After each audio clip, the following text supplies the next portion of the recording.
الحمد لله والصلاة والسلام على رسول الله سبحانك لا علم لنا إلا ما علمتنا إنك أنت العليم الحكيم ولا فهم لنا إلا ما فهمتنا إنك أنت الجواد الكريم. Aujourd'hui, Inch'Allah, nous allons parler des techniques de da'wah et surtout du contenu de la da'wah tel qu'Allah Ta'ala nous le montre dans Surat al-Baqarah. Ya ayyuhan nas u'budu rabbakum alladhi khalaqakum. Le premier point, bon, il y a 3 points. Le premier point dans la da'wah d'une façon générale, c'est de parler d'Allah, que Allah nous a créé, que Allah est notre Dieu, que Allah est notre maître. On va parler de la création d'Allah Ta'ala. On va parler des bienfaits d'Allah Ta'ala jusqu'à ce que la personne ressente qu'il est une créature. Est-ce que vous voyez? Il y a ce déclic qu'on doit atteindre chez la personne. On va lui parler. Allah t'a créé, regarde ton cerveau, regarde tes yeux, regarde tes intestins, etc. etc. Hein? Jusqu'à ce que la personne se rende compte qu'il a un créateur. On le sait comme ça, mais quand on y pense plus, quand tu vois tes muscles, quand tu vois le sang qui coule, quand tu vois tout ce qui se passe dans ton organisme, tes yeux qui fonctionnent, le goût, l'odorat, tout ça, hein, quand tu penses que ton corps, toute ta peau est un thermomètre, partout, tu sens la température, etc. Donc, pour que tu te rendes compte que ce corps est une machine fantastique, fantastique, et c'est Allah qui t'a donné ça, et que tout ce monde est une création. Et maintenant, face à cela, ça c'est le premier point, savoir qu'Allah est le créateur. Face à cela, qu'est-ce qu'Allah attend de nous? Allah Ta'ala attend de nous qu'on le remercie. Qu'on le remercie. Qu'on soit reconnaissant envers lui. Et vous voyez, quand on dit qu'Allah Ta'ala nous a créés pour le connaître, pour savoir qu'il est notre créateur, pour savoir qu'il est le Dieu, et ensuite pour l'adorer. L'adorer, le remercier, c'est la même chose. Mais quand on dit qu'Allah nous a créés pour l'adorer, ça peut faire repousser certains. Quand on dit qu'on doit le remercier, là c'est beaucoup plus compréhensible et acceptable. Donc, mais la reconnaissance qu'Allah attend de nous, c'est quoi? C'est de le prendre comme Dieu. Et c'est de le prendre comme Dieu unique. Vous voyez? Le Dieu, Allah Ta'ala est le Dieu, mais chacun va choisir son Dieu. Chacun va choisir ce qu'il va adorer, ce qu'il va faire de sa vie. Donc, dire qu'Allah est notre Dieu, c'est un choix que chacun doit faire. Et c'est ça, la reconnaissance du fait qu'Allah Ta'ala nous a créés. C'est de le prendre comme Dieu et comme Dieu unique. Voilà les 2 premiers points de la da'wah. 1. Allah le Créateur. Parler des bienfaits d'Allah, de la création d'Allah, jusqu'à ce que la personne ressente et se rende compte qu'il est une créature. Ensuite, pourquoi Allah nous a créés? Qu'est-ce qu'Allah attend de nous? Qu'est-ce que nous faisons dans ce monde? Allah a créé ce monde pour nous, mais il ne nous a pas créé pour ça. Si le but de l'être humain, c'est de travailler, d'avoir une femme et des enfants, mais à ce moment-là, les animaux ils font ça très bien. Hein? Ils n'ont pas besoin d'être intelligents, ils n'ont pas besoin d'aller à l'école, il n'y a pas besoin d'argent, il n'y a pas besoin de faire des élections, tout ça pour finalement travailler, se marier, faire des enfants. Ben ça, les animaux ils font ça. Donc qu'est-ce que l'homme a de plus? Il a l'intelligence, la raison, et il a aussi le libre arbitre, le choix entre le bien et le mal, pour qu'il choisisse le bien. Et donc, Allah Ta'ala lui a donné l'intelligence pour qu'il regarde au-delà des apparences et qu'il sache qu'il y a le Créateur, qu'il sache qu'il y a Allah Ta'ala. Tu ne peux pas débarquer dans ce monde et tu fais comme si que ça t'appartient, tu fais ce que tu veux, sans te poser la question d'où ça vient? Qui a fait tout ça? Qui a programmé tout ça d'une façon aussi parfaite? Donc, c'est le deuxième point de la dame. Être reconnaissant envers Allah. Et la reconnaissance, c'est de le prendre comme Dieu unique. Ça veut dire que c'est lui le but de notre vie. C'est lui le but de notre vie. Même si on doit vivre sur terre, on doit utiliser des choses sur terre, ce n'est pas un objectif. Je pense qu'il suffit juste de se dire que les animaux aussi font ça, pour que on s'en désintéresse. Dire que moi, je suis là pour quelque chose de plus noble. Je vaux mieux que ça. Je vaux mieux que ça. Même si je ne vais pas arrêter de manger, ni d'utiliser ce qu'il faut dans la vie, mais mon but est plus haut que ça. Le troisième point dans la da'wah, c'est la religion. Comprendre le but de la religion, de la venue du prophète sallallahu de la religion, c'est la même chose. C'est quoi? Allah Ta'ala nous a donné le meilleur système de vie. C'est ça qui est la religion. Allah Ta'ala nous a donné la bonne façon de vivre. C'est ça qu'il faut comprendre dans la religion. La meilleure façon de vivre, en même temps pour nous, en même temps pour l'adorer, pour exprimer cette reconnaissance envers lui. Et donc, plus nous suivons la religion, plus nous allons vivre bien, nous allons réussir sur terre et dans l'au-delà. La religion, c'est ça. La meilleure façon pour vivre de l'homme, pour être heureux sur terre, eh ben, c'est ce qu'Allah nous a donné. C'est la religion.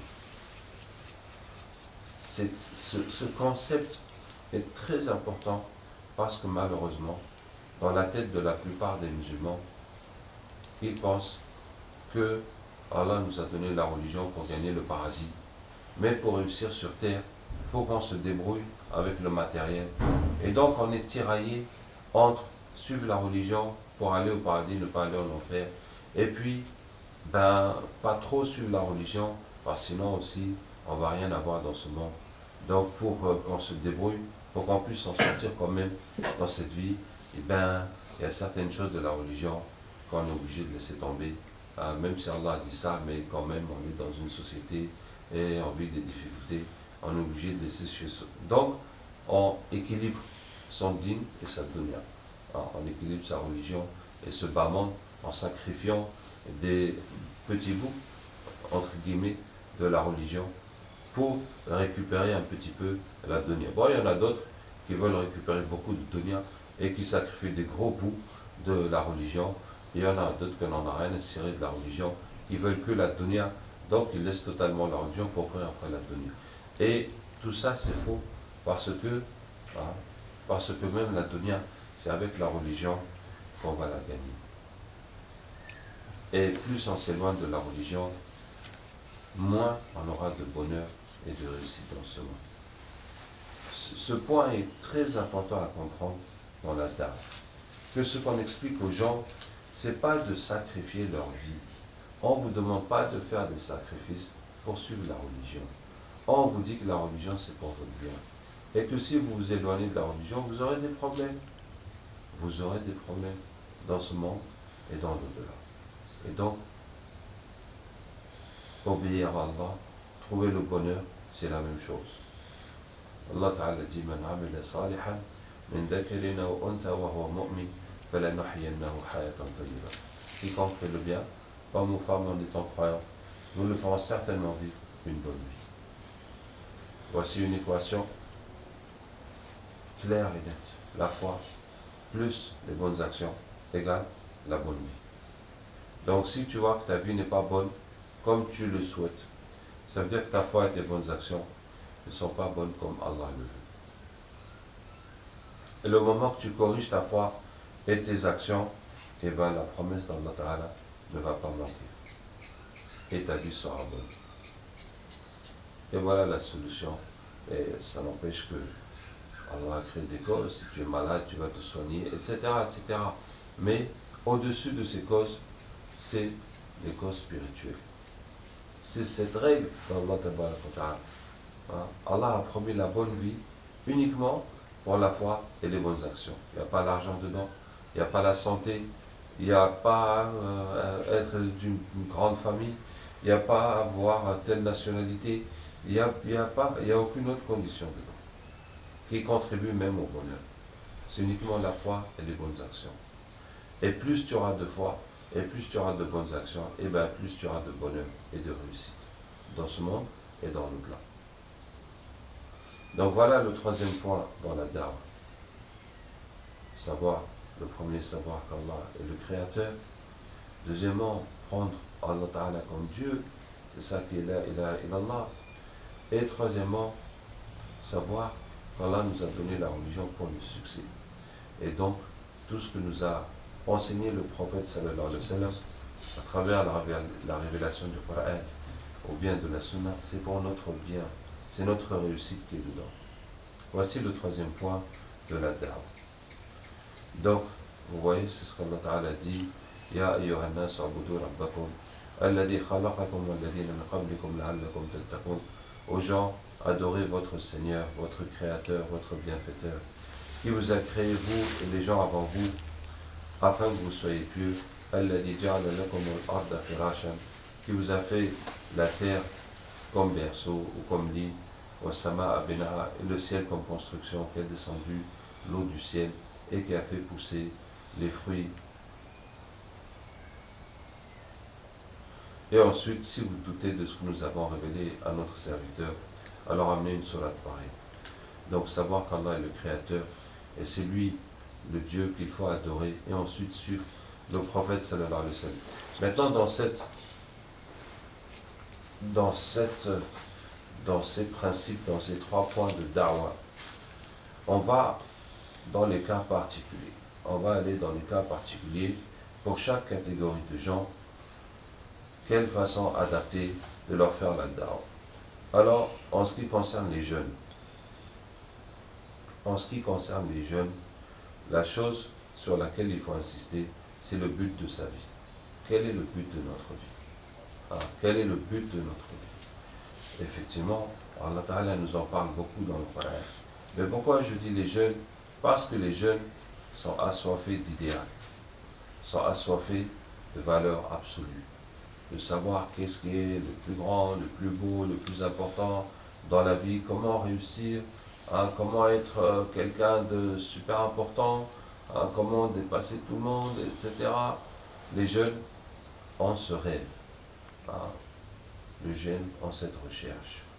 Et ce qui répond parfaitement à cette recherche d'absolu, à cette recherche de vertu, à cette recherche d'idéal, à cette recherche de réussite, c'est de savoir que le but de notre vie, c'est Allah. C'est de le connaître, de l'aimer, d'obtenir sa satisfaction. Que Allah soit avec nous dans ce monde et dans l'au-delà. Comme Allah Ta'ala dit dans le hadith Qudsi, quiconque se fait l'ennemi d'un de mes alliés, je lui déclare la guerre. Et mon serviteur ne peut se rapprocher de moi avec quelque chose que j'aime plus que les obligations. Et mon serviteur ne cesse de se rapprocher de moi avec les nafilas jusqu'à ce que je l'aime.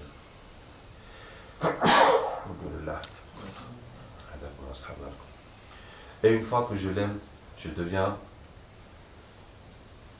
son ouïe par laquelle il entend, ses yeux par lesquels il voit, sa vue par laquelle il voit, son pied par lequel il marche, sa main par laquelle il frappe. S'il me demande, je l'exauce. S'il demande ma protection, je le protège. Donc vous voyez, atteindre ce diplôme, ce niveau d'être aimé par Allah Ta'ala, et qu'on échange, Allah Ta'ala te donne tout ça, et bien vraiment c'est quelque chose qui mérite qu'on passe sa vie pour l'obtenir, qu'on passe des années de sa vie à l'obtenir. Bien entendu, si on peut l'avoir assez tôt pour en profiter pendant le reste de sa vie, c'est mieux encore.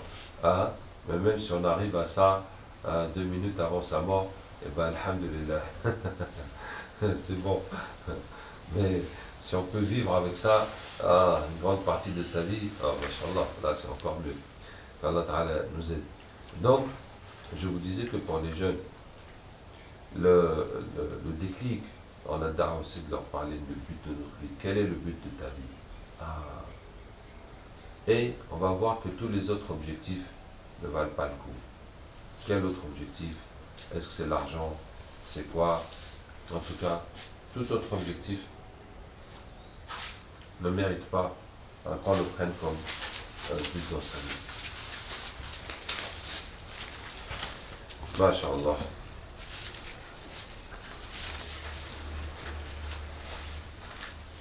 Qu'est-ce que je disais?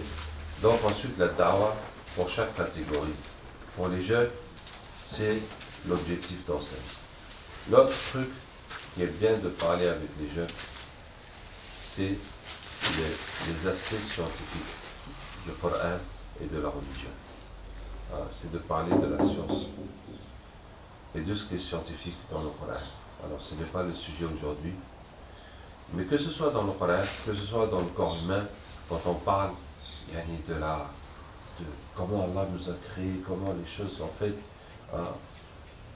Par exemple, quand on étudiait en sciences naturelles, dans chaque œil, au fond de l'œil, voyez la rétine, ce qui est noir à l'intérieur de l'œil, mais c'est une peau qui est au fond de l'œil et qui est noire et qui est constituée de cellules qui sont serrées les uns aux autres comme des grains de maïs. Comme vous voyez un maïs et tous les grains sont serrés, c'est tapissé de cellules. Et dans chaque œil, il y a à peu près 300 000 cellules. Cellules réceptrices, cellules optiques. Et dans ces cellules, à l'intérieur de ces cellules, il y a une molécule. Une molécule qu'on appelle en chimie chaise ou bateau. Ça veut dire une molécule qui a cette forme, et des fois elle a cette forme, et des fois elle se tord, ça veut dire elle peut être comme ça, et puis elle se tord, elle devient comme ça. Ça c'est bateau, ça c'est chaise. Il y a une molécule qui a cette propriété comme ça, d'être sous forme bateau ou bien sous forme chaise.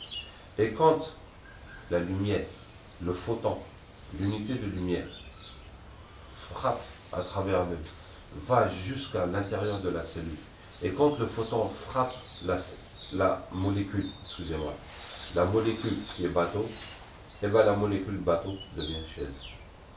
Quand le photon la frappe. Et quand la molécule bateau devient chaise, il y a une autre petite molécule qui est piégée à l'intérieur, qui est libérée. Vous voyez, quand ça fait ça, l'autre molécule qui est dedans, elle est libérée. Et l'autre molécule qui est dedans, elle va jusqu'au fond de la cellule. Donc les cellules sont là comme des graines de maïs. Ça c'est devant. Donc la petite molécule, pardon, le tout c'est une cellule, c'est des molécules qu'il y a dedans. La petite molécule qui était piégée à l'intérieur de la molécule bateau, elle est libérée, elle va au fond de la cellule. Quand elle arrive au fond de la cellule, il y a un fil qui relie la cellule jusqu'au cerveau. C'est un fil nerveux. Ce fil, quand la molécule arrive vers ce fil, ça crée une réaction chimique qui provoque un dégagement d'électricité. Et ce dégagement d'électricité provoque une réaction chimique en chaîne, comme un domino. Ça fait une réaction comme un domino qui monte le fil électrique jusqu'au cerveau. Et l'information arrive au cerveau qu'il y a un point bleu, ou jaune, ou rouge, ou noir. Il y a un point, ou blanc, pardon, de telle couleur. Ça veut dire que le photon, les photons là, selon la couleur, ont des vibrations différentes.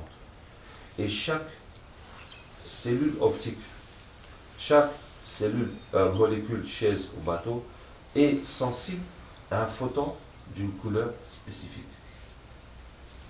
Chaque photon d'une couleur spécifique va faire réagir une molécule et pas l'autre.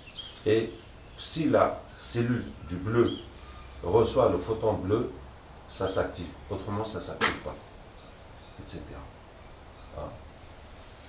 Et il y a dans chaque œil 300 000 cellules optiques. Ça veut dire qu'il y a 300 000 photons qui viennent dans toutes ces cellules et qui provoquent des réactions chimiques, qui libèrent la petite molécule qui va au fond et qui fait la réaction domino jusqu'au cerveau. Et on dit un point rouge, un point blanc, un point noir, un point ci, ça, et le cerveau reconstitue l'image. Voilà. Donc en une demi-seconde, tu regardes là, tu regardes à côté, tout a changé. Tous ces photons ont changé. toutes ces réactions chimiques ont changé, tous ces messages jusqu'au cerveau ont changé, et l'image a changé dans ta tête. L'image que tu vois. Ouais. Qui a créé ça? Qui a créé ça? Réfléchis un peu. Qui t'a donné ça? Qui a mis ça dans ta tête? Hein? Est-ce que cette caméra, toi tu sais ce qui se passe dedans? Est-ce que un ici peut m'expliquer comment fonctionne la caméra? On utilise, on ne sait même pas comment ça marche. Hein? Et tes yeux, tu sais comment ça fonctionne? C'est agile. Mais etc. Tu vas prendre n'importe quel détail de l'organisme humain, hein, ou même de la vie. Tu vois que c'est subhanallah, c'est tellement profond de précision. C'est subhanallah. Ouais. Donc ce que je disais, quand on fait da'wah aux jeunes, on insiste sur le but de la vie. Parce que étant jeunes, ils sont assoiffés d'idéal. Et je vous donne ma définition des jeunes. Un jeune jusqu'à quand? Eh bien le jeune, tant qu'on cherche à changer, à évoluer, on est toujours jeune. Machallah. À partir du moment où on dit c'est fini, on ne changera plus, on n'évoluera plus, il n'y a plus rien à avancer, il n'y a plus rien à faire, c'est bon, hein, je suis déçu, j'en veux plus, je reste comme je suis, bah, etc. Hein, ou bien on ne peut plus changer le monde, et bien ça y est, on n'est plus jeune, on est à la retraite. Ça veut dire que ça y est, on a décidé de subir, d'être spectateur dans la vie, de se laisser comme on est, qu'Allah Ta'ala nous aide. Et le but de la vie est aussi avec les jeunes, autant que possible, à donner des choses scientifiques, que ce soit des miracles dans le Coran ou dans la Sunna, ou bien juste la façon scientifique de parler, qu'Allah Ta'ala nous aide. Et une autre catégorie dans la da'wah, c'est les vieux. Comment on fait da'wah aux vieux? Ah, mashallah. Alors, il y a une première chose. Quand on est jeune et qu'on fait da'wah à un vieux, eh bien, on ne peut pas s'y prendre directement. Il faut s'y prendre d'une façon indirecte. Et très simplement, j'étais une fois en train de faire le jawla, de prêcher dans le quartier, avec un groupe de jeunes qui étaient là, et on a rencontré des vieux, et le jeune avec moi, il a commencé à dire, oui, voilà, on est venu pour faire un rappel sur la religion, Allah nous a créés. Et le vieux s'est fâché, dit, quoi? Moi, je faisais la prière avant que toi, tu sois né. Hein? Qu'est-ce que tu viens m'expliquer, hein, que ceci qu'Allah nous a créé? Il s'est fâché avec lui. Bon, on est parti. Je lui dis, mon frère, c'est pas comme ça qu'on parle aux vieux. Parle pas aux vieux comme ça. Tu vas lui expliquer, Allah nous a créé pourquoi. Mais il prend ça mal. Il prend ça comme si tu l'insultes. Comment? Tu viens comme ça, tu lui dis que voilà pourquoi Allah nous a créés. Subhanallah, qu'Allah Ta'ala nous aide. Hein? Je lui dis non, les vieux, il faut que tu lui dises que nous sommes venus parler aux jeunes. Voilà. Tu lui dis que nous sommes venus parler aux jeunes parce que beaucoup de jeunes ont oublié la religion et Allah nous a créés, etc. Et tu dis tout ce que tu as dit. Tout ce que tu veux dire, tu le dis. Tu dis seulement, Allah Ta'ala nous a créés, tu dis seulement, nous sommes venus parler aux jeunes. Voilà. Après, tu dis tout ce que tu as besoin de dire. Et tout de suite après, on a rencontré deux autres vieux, et il leur a dit, voilà, on est venu parler aux jeunes parce qu'ils ont oublié, Allah nous a créés, blablabla. Bla, bla. Et le vieux lui dit, oui, c'est bien, nous on connaît tout ça, allez-y voir, les jeunes, ils sont là-bas. Oui, tu vois. Voilà. Ça change tout. Hein, juste de dire que on est venu parler aux jeunes. Et tu vois, et tu dis, nous on connaît tout. Pas besoin de venir. Si toi tu viens nous expliquer, ben ça va pas, non. Ils le prennent mal. Hein. Mais on leur dit, voilà, et puis on leur dit, bon, on est à la mosquée, si vous avez le temps, venez. Donc de toute façon, on va leur donner le même message. Donc ça, c'est un premier point sur la forme. Et le contenu de la da'wah des vieux,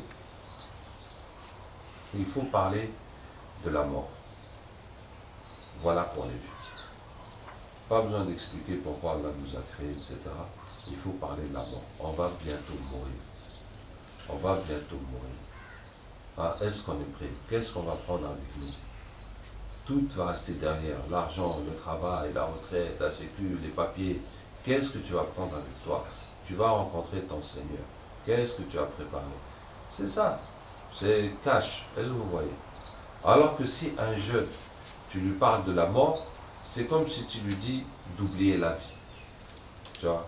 Tu dis, ouais, la religion, l'islam, ça, on va mourir, ça. C'est comme tu lui dis que tout ce qu'il désire dans la vie, il n'a qu'à oublier ça. Il n'a qu'à laisser tomber. Parce qu'on va mourir et qu'on va rendre compte. Alors que non, il faut lui montrer que tout ce qu'il veut dans la vie, c'est l'islam qui va lui donner le bonheur dans la vie. Voilà. Donc, on ne va pas lui dire de laisser tomber la vie, on va lui dire de vivre avec l'islam pour réussir dans notre amusé. Donc je disais, les vieux leur parlaient de la mort.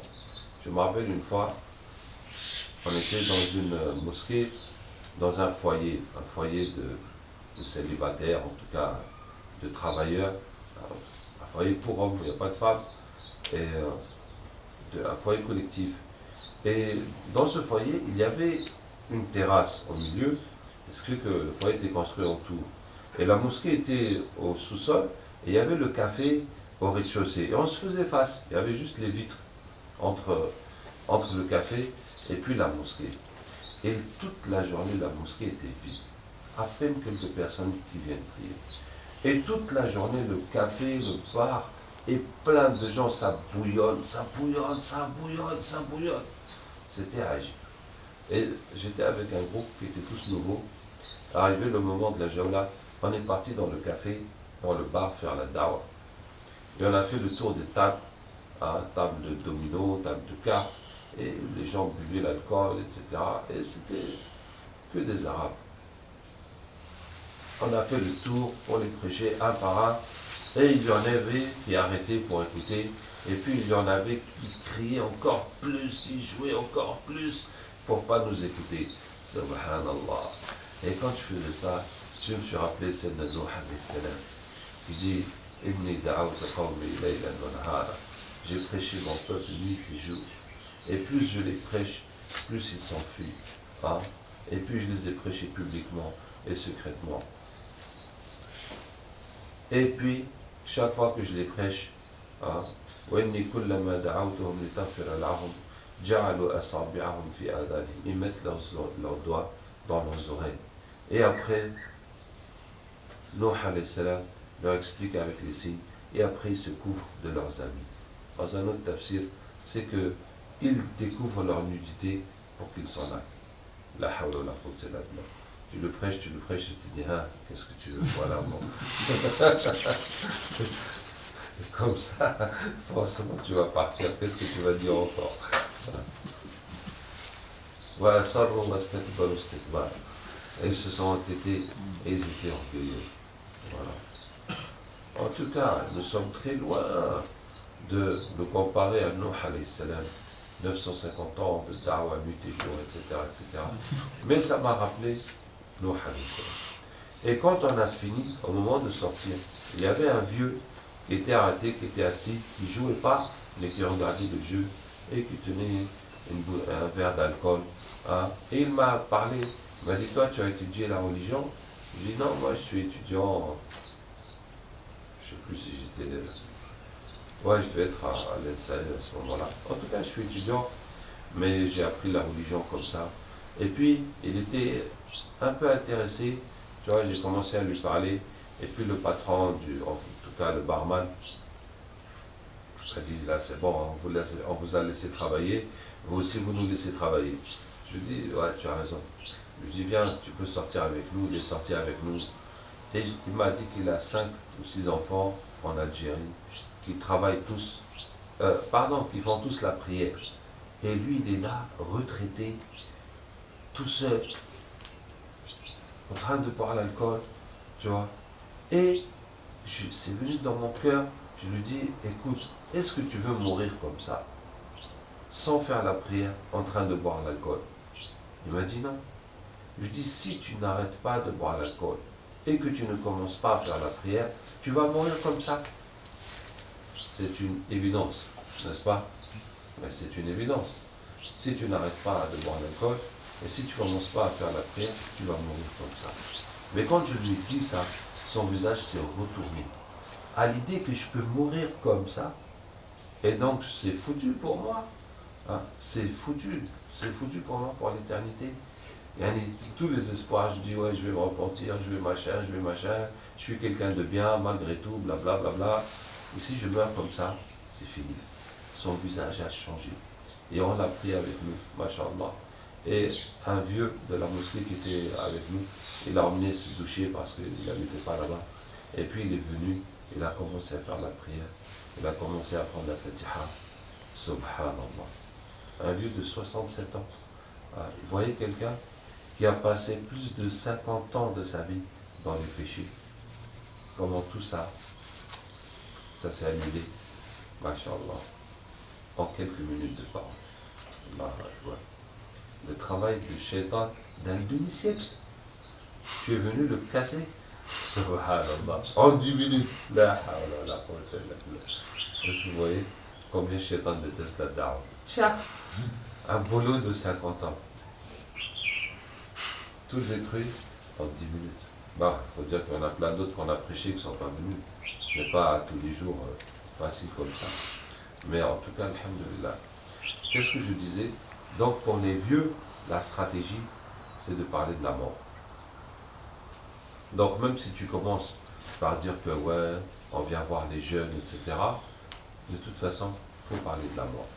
C'est ce qui est le plus touchant, le plus direct avec lui. Hein? Maintenant, il y a la stratégie avec les femmes. Avec les femmes. Vous voyez dans Sourate Al-Baqarah, nous en avons parlé, que qu'est-ce qu'Allah Ta'ala a donné aux femmes, qu'est-ce qu'Allah Ta'ala a dit pour les femmes, etc., etc. Et ensuite dans Sourate les femmes, ensuite dans Sourate Nur. Bon, on a tous ces tafsirs. Mais pour reprendre tout ça, la stratégie d'Allah Ta'ala avec les femmes, c'est de leur donner, avant de leur demander quelque chose. Allah Ta'ala a donné les droits et la considération, etc. aux femmes. Ouais. Quand on parle des règles du divorce dans Sourate Al-Baqarah, c'est tout en faveur des femmes. Pourquoi? Mais parce qu'avant, c'est les hommes qui commandaient, et les hommes faisaient ce qui les arrange. Donc les hommes n'ont pas besoin de quelqu'un qui va venir les défendre. Est-ce que vous voyez? Ils n'ont pas besoin qu'on vienne prendre leur défense, dire non, il faut quand même, les hommes aussi, ils ont des droits. Les hommes, ils ont tous les droits déjà. C'est eux qui font tout ce qu'ils veulent. Et puis qui traitent la femme comme moins que rien. Allah ait pitié de nous. Donc, Allah Ta'ala est le défenseur des femmes, effectivement. Et quand le prophète nous dit une de ses dernières recommandations avant de mourir, recommandez-vous, conseillez-vous, rappelez-vous d'être bien envers les femmes, d'être bon envers les femmes. Ouais, le prophète n'a pas dit ouais, il faut être bien avec les hommes. Bien avec les hommes. Les hommes, ils font déjà ce qu'ils veulent. Qu'Allah Ta'ala nous aide. Je veux dire, c'est ça la stratégie. Et quand on parle aux femmes, Diani, c'est pas parler de leurs devoirs, parler plus de leurs droits et des bienfaits qu'Allah Ta'ala leur a donné, de la valeur qu'Allah Ta'ala leur a donnée. Et qu'Allah ait pitié de nous. Et qu'Allah nous pardonne nos manquements et améliore notre comportement. Comme disait le prophète sallallahu alayhi wa sallam, les meilleurs parmi vous sont les meilleurs envers leurs épouses. Voilà. Sont les meilleurs envers leurs épouses. Qu'est-ce que je vais dire? Et je veux dire que dans les sociétés où le voile est interdit, en tout cas où le voile pose vraiment problème, où c'est mal vu, où c'est difficile, à l'école, au travail, etc., etc., même dans les familles des musulmans, beaucoup vont s'opposer au voile pour éviter les problèmes sociaux, pour que leurs filles puissent vivre normalement, sans avoir à affronter tous ces obstacles, tous ces regards, etc., etc. Donc même dans sa propre famille, les gens peuvent être contre. À ce moment-là, ce que je vous dis, c'est quand on prêche une fille, une femme qui ne fait pas la prière ou pas sérieusement, qui n'est pas investi dans la religion, c'est-à-dire qu'il n'a pas le fikr, la pensée d'avancer plus dans la religion, hein, qui ne cherche pas à apprendre, à pratiquer ça, il ne faut pas mettre le voile en avant. Et je dirais même, il faut mettre ça de côté tout de suite. Ouais. Je me rappelle un frère mosquée, Masha'Allah, il était avec nous à la mosquée et il avait la barbe, Masha'Allah, et sa femme travaillait à la poste et sa femme était toujours en religion. La hawla wa la quwwata illa billah. Mais voilà, ils se sont mariés sans islam. Ils ont vécu sans la prière. Et ils ont eu, Masha'Allah, plein d'enfants. Et maintenant que lui, il s'est mis à prier et qu'il s'est mis dans le dîner et tout, ben, il ne peut pas imposer ça à sa femme. Puisque depuis le départ, c'était pas comme ça. Tu vois. Et en tout cas, Miskin, il a patienté. Parce que c'est un quartier, tout le monde se connaît. Il habite à côté de la poste, sa femme travaille à la poste. Tout le monde va à la poste. Tout le monde voit sa femme comment elle est. Mais en tout cas, Machallah, il a patienté. Et jusqu'à ce qu'un jour il est venu, il était content. Il me dit, ma femme m'a dit, je vais prier, mais je ne vais pas mettre le voile. Hein? En tout cas, il était tellement content. Alhamdulillah. Et puis, Masha'Allah. Et puis, en tout cas, elle a changé. Non, elle a changé. Elle s'est mise à mettre des longues jupes et puis des pantalons, etc., etc. Et Masha'Allah. En tout cas, elle a beaucoup changé. Et ses qualités ont dominé ses défauts. Donc, c'est pour vous dire que quand on fait da'wah aux femmes, dans ce genre de contexte, il ne faut pas mettre ça en avant. Il ne faut pas mettre ça en avant. Il faut au contraire laisser la femme avancer, apprendre, s'épanouir, connaître, fréquenter d'autres pratiquantes, etc., etc. Et dans toute la sexualité, la chose la plus importante, c'est le mariage. C'est le mariage. Quand tout le monde est marié, la fitna, il n'y en a presque plus. Et tant qu'on n'est pas marié, la fitna est là. La tentation est là. La tentation est là. Donc ce qui est le plus important que le voile, etc., c'est de marier tout le monde. Et qu'Allah nous aide. Parce qu'au temps du prophète sallallahu alayhi wa sallam, les choses étaient simples. Les choses étaient simples. Dès que les enfants atteignent la puberté, les parents les marient. Dès que quelqu'un est veuf ou divorcé, il se remarie. La plupart du temps, les femmes acceptent le premier venu et la vie continue. Et personne ne reste célibataire, homme ou femme, et à n'importe quel âge. C'était simple. Donc dans un contexte où tout le monde est mariage, la fitna est très réduite. Donc c'est pour vous dire que la solution de la fitna, de la tentation, avant le voile, c'est le mariage. C'est ça qui est le plus important. Et quand une femme est mariée, même si elle ne porte pas le voile, du moment qu'elle se couvre décemment, franchement, on ne peut pas dire qu'elle constitue une fitna. Elle constitue une tentation. La fitna se trouve ailleurs. Bon, pour la pédagogie dans la da'wah, la stratégie, les points à faire, je vous ai donné les 3 points de base qui sont parler d'Allah, le Créateur, les bienfaits d'Allah, jusqu'à ce qu'on sente qu'Allah est le Créateur, jusqu'à ce que ça fasse bouger la personne. Et ensuite, on parle du but. Pourquoi est-ce qu'Allah nous a créés? Qu'est-ce qu'il attend de nous? La reconnaissance envers Allah, c'est le prendre comme Dieu. Et ensuite, la religion. Allah nous a donné la religion pour réussir. Et qu'on n'a pas à se partager entre faire un peu pour sa vie, faire un peu pour l'au-delà. C'est la même religion, c'est le même islam qui va te faire réussir dans ce monde et dans l'au-delà. Ensuite, nous avons dit que pour les jeunes particulièrement, il faut insister sur 2 points. Le premier, c'est le but de la vie, l'idéal dans sa vie. Et le deuxième, c'est les aspects scientifiques. Si on peut donner, parler dans une culture avec des arguments scientifiques, eh bien ça touche beaucoup les jeunes. Et pour les vieux, on a aussi dit 2 points. D'abord, si on parle aux vieux et qu'on n'est pas un vieux soi-même, mais il faut venir par en dessous. C'est-à-dire dire que nous venons parler aux jeunes ou d'une façon indirecte, pas comme si on vient te faire un rappel, on vient t'expliquer la religion. Et l'autre point avec les vieux, c'est parler de la mort. Et je vous ai dit qu'avec les jeunes aussi, on peut parler de la mort, mais il ne faut pas insister là-dessus. Il faut plus parler de la vie. Avec les jeunes, il faut plus parler comment l'islam va leur donner la réussite dans la vie. Et bien sûr, après la mort. Qu'est-ce que je disais? Pour les femmes, voici la pédagogie qu'Allah Ta'ala emploie. C'est de leur donner beaucoup avant de leur demander quelque chose. Et notamment le problème du voile.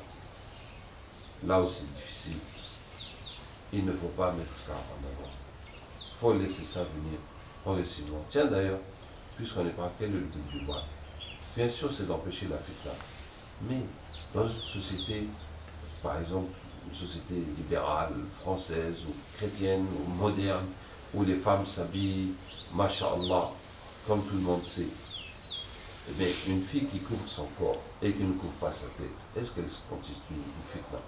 Mais non, on le sait très bien. Ce qui attire le regard, ce que tu as, c'est pas les cheveux, c'est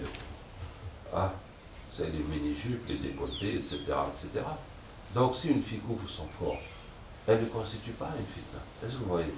Même si, un peu, mais pas tellement. Hein. Donc le voile, en fait, le sens du voile, c'est pour que cette fille se sente bien dans sa relation avec Allah. C'est un engagement avec Allah. C'est un engagement avec Allah. C'est pour elle une façon de vivre sa foi, son intimité avec Allah. Et ça, il faut qu'elle ressente ce besoin d'être avec Allah, d'être en harmonie dans sa foi, etc. Et ce n'est pas que, je suis en train d'allumer les mecs, il faut que je me couvre. Non, ça, ce qui allume les mecs, c'est autre chose. C'est autre chose. Maintenant, effectivement, quand vous allez dans une société où les hommes ou les femmes sont vraiment couvertes, où les gens n'ont pas l'habitude de voir ça, là, à partir de là, le peu qu'ils voient, ça devient une fitna. Mais là où les gens voient tout et plein de choses, on a à la musique. Bon, je pense que ça a été clair. Maintenant, il y a d'autres catégories dans la da'wah. Il y a les juifs, et les chrétiens, et les athées. Et on voit ça dans le Coran à travers les juifs dans Surat al-Baqarah, les chrétiens dans Surat al-Imran. Bon, les athées, il n'y a pas, enfin, bref, les athées, Allah parle des preuves de la création, comment Allah nous a créés. Mais Inch'Allah, pour cette fois-ci, on va s'arrêter là. Allah nous aide. سبحانك اللهم وبحمدك نشهد أن لا إله إلا أنت نستغفرك ونتوب إليك سبحان ربك رب العزة عما يصفون وسلام على المرسلين والحمد لله رب العالمين